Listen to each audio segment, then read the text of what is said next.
If your child has a developmental disability and behavioral or complex medical needs, and you need a break from caregiving, our enhanced respite services may be able to help. ERS is a short-term stabilization program that gives families a break while their child receives extra support to stabilize and learn new skills. This video shares one family's experience with ERS. At the time that we first explored enhanced respite, we were in a really difficult phase with Matt.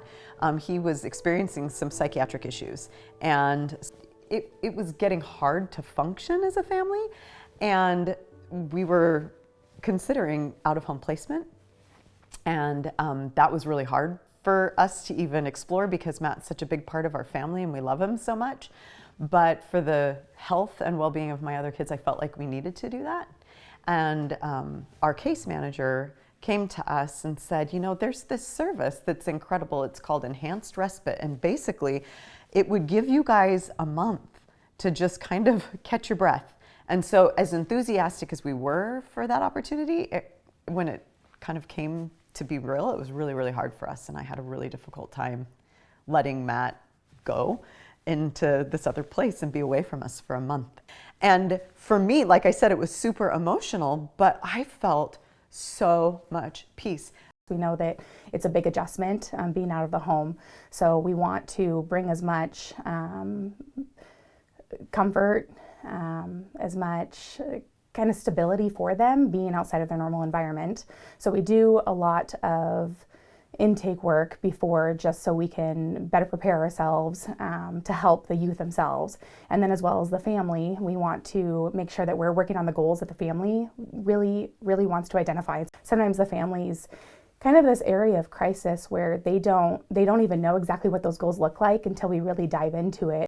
The prep work that we had done had increased my confidence because we met with someone who asked us about Matt's routines, and they focused on asking us about his strengths. So it wasn't just like help us understand his problems, help us understand his difficult behaviors. It was help us to understand what Matt loves.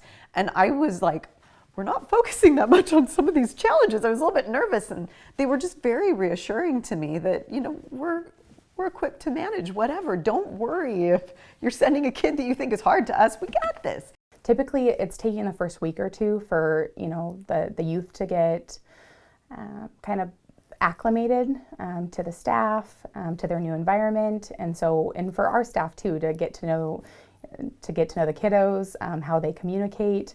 And so really in those last 2 weeks, I would say, is where we're able to kind of do the most relationship building, really work on their goals. And so we're just able to see really the most success in those last 2 weeks. They gave him the one-on-one attention that he needed because there was so much staff. And so Matt was thriving because he always had somebody one-on-one. And they got him out into the community, and they tried different things with him that I was maybe a little bit, you know, too chicken or too exhausted to do sometimes myself. And that month gave us literally the respite that we needed to be able to just hit the ground running with him again.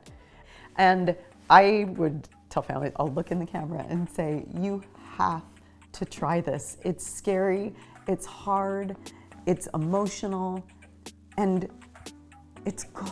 Oh, it's so good. It's so healing. And it's so important that not only you give yourself that break, but also it can be so good for your child. This is a win-win. ERS is provided for 30 consecutive days in a calendar year in a licensed staff residential home with locations in several areas of the state. It's for youth aged 8 through 17, up to age 21 if they're still in school or a vocational program. ERS staff are trained in positive behavior supports and de-escalation techniques and can support youth with a range of behavioral or medical needs. To learn more about enhanced respite services, including eligibility criteria and the referral process, please talk to your developmental disabilities case manager.